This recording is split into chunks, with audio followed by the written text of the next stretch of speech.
Hello friends, welcome to tech facts in Telugu YouTube channel. నేనే మీ Rafeem. Friends, ఈరోజు నేను మీకు వన్ ప్లస్ వాళ్ళు వెరీ రీసెంట్గా లాంచ్ చేసిన వీళ్ళ mid range smart phone one plus Nord CE4 లైట్ని అన్బాక్సింగ్ చేసి దీనికి సంబంధించిన నా క్విక్ రివ్యూని షేర్ చేస్తాను. ఇది విత్ కార్డ్ ఆఫర్తో అరౌండ్ 17,000 రూపాయల బడ్జెట్లో దీన్ని తీసుకొచ్చారు. అరౌండ్ ఒక 10 రోజుల నుంచి ఈ ఫోన్ నేను వాడుతున్నాను. ఈ 10 రోజుల కాలంలో నేనేమి అబ్జర్వ్ చేశాను అనేది మీకు ఒక కొన్ని పాయింట్స్ లాగా చెప్తాను. దాంట్లో వెరీ ఫస్ట్ దీంట్లో వాడిన డిస్ప్లే క్వాలిటీ మొత్తం చాలా బాగుంది. Super bright AMOLED display use చేశారు. అండ్ దీని మ్యాక్సిమం పిక్ బ్రైట్నెస్ మీకు 2100 నిట్స్ వరకు వెళ్తుంది. సో ఈవెన్ మీరు డే లైట్ కండిషన్లో డైరెక్ట్ సన్లైట్లోకి తీసుకెళ్ళినా కానీ దీని డిస్ప్లే క్వాలిటీ మాత్రం చాలా బాగుంది అండ్ సూపర్ బ్రైట్గా కూడా ఉంది. అండ్ మీకు వీడియోలు ప్లే చేస్తున్నప్పుడు కూడా చాలా మంచి క్వాలిటీ అయితే కనిపిస్తుంది. సో మీడియా కన్జంప్షన్ ఎక్కువగా చేసుకునే వాళ్ళకి ఇది చాలా బాగా యూజ్ అయ్యే డిస్ప్లే అనమాట. అండ్ రెండో దీంట్లో మీకు ఒక మ్యాసివ్ 5500 mAh బ్యాటరీ ఇస్తున్నారు. At the same time 80 watts fast charger దీంట్లో మనకి సప్లై చేస్తున్నారు. అండ్ ఒక ఫుల్ డేకి సంబంధించిన బ్యాటరీ అనేది జస్ట్ 20 మినిట్స్లో ఛార్జ్ చేసుకోవచ్చు అని వీళ్ళు క్లెయిమ్ చేస్తున్నారు. అండ్ అది కాకుండా ఆక్సిజన్ వాయిస్ క్లీన్గా ఉంటుంది. అండ్ అలాగే మీకు 120Hz రీఫ్రెష్ రేట్తో డిస్ప్లే ఉంటుంది కాబట్టి UI అనేది చాలా స్మూత్గా ఉంటుంది. అండ్ దీంట్లో కెమెరాలు కూడా చాలా బాగానే ఉన్నాయి. ఓవరాల్ పెర్ఫార్మెన్స్ కూడా బాగానే ఉంది. 17,000 రూపాయల బడ్జెట్లో విత్ కార్డ్ ఆఫర్తో ఈ ఫోన్ లాంచ్ అయింది. అండ్ దీంట్లో ఒక 3 కలర్ల వరకు ఉంటాయి. లింక్స్ కింద డిస్క్రిప్షన్లో ఇస్తాను. ఒకవేళ మీకు ఈ బడ్జెట్లో కావాలనుకుంటేనే దీన్ని చూడండి. అండ్ ముందైతే దీన్ని మనం అన్బాక్స్ చేసి దీనికి సంబంధించిన డీటెయిల్స్ అని చూద్దాం. బాక్స్ పైన మనకి వన్ ప్లస్ నాడ్ అని రాస్తుంది. బ్యాక్ సైడ్ నాడ్ CE4 లైట్ 5G. అలాగే మన దగ్గర ఉన్న కలరు అల్ట్రా ఆరెంజ్ అనే కలరు. అలాగే ఇక్కడ మన దగ్గర ఉన్న ర్యామ్ ఏమో 8GB ర్యామ్ మోడలు, రోమ్ ఏమో 256GB model. And sorry values కూడా ఇక్కడ మెన్షన్ చేస్తున్నాయి. Sorry values very very important, గుర్తుపెట్టుకోండి. సారీ వాల్యూ మీకు హెడ్కి 1.174 వాట్స్ పర్ కేజీ ఉంది. బాడీకి 0.801 వాట్స్ పర్ కేజీ ఉంది. ఇది ఇంటర్నేషనల్ స్టాండర్డ్స్ ప్రకారం ఇండివిజువల్గా 1.6 కంటే బిలో ఉండాలి. So as per the standards వీళ్ళు మెయింటైన్ చేశారు. బాక్స్ ఓపెన్ చేస్తే బాక్స్ లోపల ఒక ఫోన్ ఉంటుంది. మన దగ్గర ఉంది అల్ట్రా ఆరెంజ్ అనే కలరు అండ్ ఒక 80 watts charger, Type-C cable, user manual, sim ఎజెక్టర్లు, TPU కేస్ లాంటివి అయితే మనకి రెగ్యులర్గా అన్ని ఫోన్ బాక్స్లో వచ్చినట్టే వస్తాయి. And coming to the phone design, ఈ ఫోన్ మీకు 8.1 mm థిక్నెస్తో వస్తుంది. అలాగే దీని వెయిట్ 191 గ్రామ్స్ ఉంటుందన్నమాట.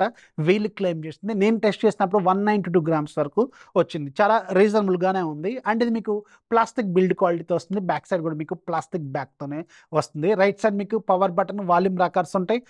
టాప్లో మీకు సెకండ్ స్పీకర్ ఉంటుంది. Bottom side main speaker, Type-C port, main microphone, అలాగే 3.5 mm హెడ్ ఫోన్ జాక్ని చాలా రోజుల తర్వాత ఒక మిడ్ రేంజ్ ఫోన్లో చూస్తున్నాను. ఈ మధ్యకాలంలో 15,000 రూపాయల పైన ఉన్న ఫోన్స్లో 3.5 mm హెడ్ ఫోన్ జాక్ అయితే ఉండట్లేదు. వీళ్ళు దీంట్లో తీసుకొచ్చారు. ఇది ఒక ఇంట్రెస్టింగ్ పాయింట్ అనమాట.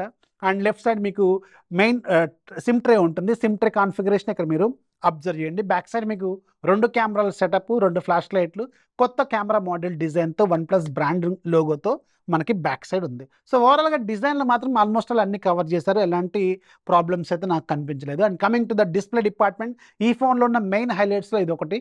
దీని డిస్ప్లే క్వాలిటీ మాత్రం చాలా బాగుంది. 6.67 ఇంచెస్ వరకు ఫుల్ HD+ రిజల్యూషన్తో AMOLED డిస్ప్లే ఇచ్చారు. 120Hz రిఫ్రెష్ రేట్ ఉంటుంది. అలాగే మీకు మ్యాక్సిమం పీక్ బ్రైట్నెస్ మీకు 2100 నిట్స్ ఉంటుంది. రెగ్యులర్గా మీకు 1200 నిట్స్ వరకు ఉంటుంది. సో డిస్ప్లే క్వాలిటీ చాలా బాగుంది. దీంట్లో వాడిన డిస్ప్లే మంచి క్వాలిటీది వాడారు. ఈవెన్ మీరు సన్లైట్లోకి వెళ్ళినా చాలా నీట్గా ఉంది. అండ్ ముఖ్యంగా వీడియోలు ప్లే చేస్తున్నప్పుడు మాత్రం కలర్స్ క్వాలిటీ, అలాగే మీకు వ్యూయింగ్ యాంగిల్స్ కూడా చాలా నీట్గా కనిపిస్తున్నాయి. వైడ్ వన్ L1 సర్టిఫికేషన్ లాంటిది అయితే దీంట్లో ఉంది. సో మీడియా కన్జంప్షన్ ఎక్కువగా చేసే వాళ్ళకి మాత్రం ఇది ఒక మంచి క్వాలిటీ డిస్ప్లే అనమాట. మంచి వ్యూయింగ్ ఎక్స్పీరియన్స్ అయితే ఖచ్చితంగా ఉంటుందన్నమాట. సో డిస్ప్లేలో నాకు ఎక్కడ ప్రాబ్లమ్స్ అయితే ఏమీ కనిపించలేదు. అండ్ ఇది ఇన్ డిస్ప్లే ఫింగర్ ప్రింట్ స్కానర్తో వస్తుంది. అల్ట్రా ఫింగర్ ప్రింట్ స్కానర్ అనమాట. ఇది చాలా మంచిగా ఉంది. ఫాస్ట్గా రెస్పాండ్ కూడా అవుతుంది. సో ఓవరాల్గా డిస్ప్లేలో మాత్రం చాలా బాగుంది. Display fully satisfied. And coming to the processor department, దీంట్లో Qualcomm Snapdragon 695 5G processor use చేశారు. ఇది ఒక 6nm TSMC మేకు. మ్యాక్సిమం క్లాక్ స్పీడ్ మీకు 2.2 GHz స్పీడ్ ఉంటుంది. LPDDR4X RAM technology, UFS 2.2 storage టెక్నాలజీతో ఈ ఫోన్ అయితే వస్తుందన్నమాట. అండ్ ఇది మీకు Antutu బెంచ్ మార్క్ స్కోర్స్ నేను రన్ చేసినప్పుడు అరౌండ్ 4,76,000 వరకు వచ్చింది. చాలా మంచి స్కోర్ ఇది యాక్చువల్గా అయితే. అండ్ ఇది మీకు లాస్ట్ 2-3 సంవత్సరాల నుంచి వీళ్ళు ఇదే వాడుతున్నారు. దీన్ని కాకుండా వేరే దాంతో వస్తే ఇంకా బాగుండేదేమో. ఇది ఒక చిన్న పాయింట్ అయితే నేను నోటీస్ చేశాను. అండ్ గేమ్స్ ఆడుతున్నప్పుడు మాత్రం మంచిగానే ఉంది, బాగానే హ్యాండిల్ చేస్తుంది గేమ్స్. రెగ్యులర్ యాప్స్ ఓపెన్ చేస్తున్నప్పుడు ఫేస్బుక్, ఇన్స్టాగ్రామ్, యూట్యూబ్, వాట్సాప్ ఇలాంటి వాటికి చాలా ఈజీగా హ్యాండిల్ చేస్తుంది, మంచిగా రెస్పాండ్ అయితే అవుతుందన్నమాట. And coming to the camera department, back side మీకు main camera 50 megapixel camera with optical image stabilisation, ఇది సోనీ సెన్సార్ అనమాట. సో కెమెరా క్వాలిటీ మాత్రం చాలా బాగుంది. మీరు ఇక్కడ జనరల్గానే OnePlus మొబైల్స్లో కెమెరాలు బాగుంటాయి. అండ్ మీరు కెమెరాలో ఒకసారి శాంపిల్స్ కూడా అబ్జర్వ్ చేయండి, చాలా మంచిగా వస్తున్నాయి. పోర్ట్రేట్ షాట్స్ మాత్రం చాలా బాగా వస్తున్నాయి. అండ్ మంచి లైట్ కండిషన్లో మాత్రం సూపర్గా వస్తున్నాయి. క్వాలిటీ మాత్రం పోర్ట్రేట్ షాట్స్ బాగున్నాయి. డిఫరెంట్ ఫిల్టర్స్ కూడా మనం దీంట్లో అప్లై చేసి తీసుకోవచ్చు. అండ్ చాలా బాగుంది. అండ్ ఫ్రంట్ సైడ్ కెమెరా మీకు 16 మెగాపిక్సెల్ కెమెరా ఇస్తున్నారు. అండ్ దీని క్వాలిటీ కూడా చాలా బాగుంది. అండ్ ఫోటోలు తీసినప్పుడు మాత్రం మంచి క్వాలిటీ అవుట్పుట్ అయితే వస్తుంది. అండ్ ఈవెన్ మీకు మంచి లో లైట్ కండిషన్లో కూడా షార్ట్స్ అయితే మంచిగానే అనిపిస్తుంది. అండ్ దీంట్లో మీకు 5500 mAh బ్యాటరీ ఉంటుంది. అలాగే 80 వాట్స్ ఛార్జర్ దీంట్లో సప్లై చేస్తున్నారు. అండ్ మ్యాక్సిమం మీకు ఫుల్ ఛార్జ్ అవ్వడానికి 50 మినిట్స్ పడుతుంది. బట్ ఒక ఫుల్ డే ఛార్జ్ అవ్వడానికి 20 మినిట్స్ ఛార్జ్ చేస్తుందని వీళ్ళైతే చెప్తున్నారు. And coming to the operating system, ఇందులో మీకు ఆక్సిజన్ వాయిస్ 14 ఉంటుంది. ఆండ్రాయిడ్ 14 బేస్డ్ యూఐ అనమాట. అండ్ దీంట్లో కూడా కొంచెం లైట్గా మినిమల్ బ్లోట్వేర్ అప్లికేషన్స్ ఉంటాయి.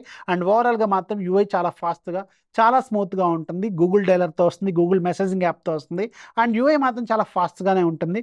రెస్పాన్స్ మాత్రం చాలా బాగా ఇస్తుంది. And AMOLED screen, always on display లాంటి ఫీచర్స్ ఉంటాయి. మీకు కావాలనుకున్న కస్టమైజేషన్స్ చేసుకోవచ్చు. ఓవరాల్గా యూఐ మాత్రం చాలా బాగానే ఉంది. అండ్ దీంట్లో మీకు 2 years పాటు సాఫ్ట్వేర్ అప్గ్రేడ్స్, 3 years పాటు సాఫ్ట్వేర్ అప్డేట్స్ అయితే రోల్అవుట్ చేస్తామని వీళ్ళు చెప్తున్నారు. సో ఇది 17,000 రూపాయల బడ్జెట్లో దీంట్లో వీళ్ళు ముఖ్యంగా చెప్పాల్సిన పాయింట్ ఏంటంటే, ఒకటి దీంట్లో వాడిన ప్రాసెసర్ వీళ్ళు ఇంకొంచెం బెటర్, ఇంకా వేరే దాంతో వస్తే ఇంకా బాగుంటుందని నాకైతే అనిపించింది. కెమెరాలు బాగున్నాయి, యూఐ బాగుంది, ముఖ్యంగా డిస్ప్లే బాగుంది, బ్యాటరీ, ఫాస్ట్ ఛార్జింగ్ ఇవన్నీ మంచిగా అనిపించినాయి. సో ఇది దీంట్లో ఉన్న మెయిన్గా ఉన్న కొన్ని పాయింట్స్ అనమాట. సో దీంట్లో మీకేమనిపించిందని కింద కామెంట్లో ఖచ్చితంగా రాయండి. వీడియోస్ లైక్ చేయండి, మీ ఫ్రెండ్స్కి షేర్ చేయండి. ఛానల్ ఎప్పుడు సపోర్ట్ చేసుకోండి. This is Rafi signing off. జై హింద్.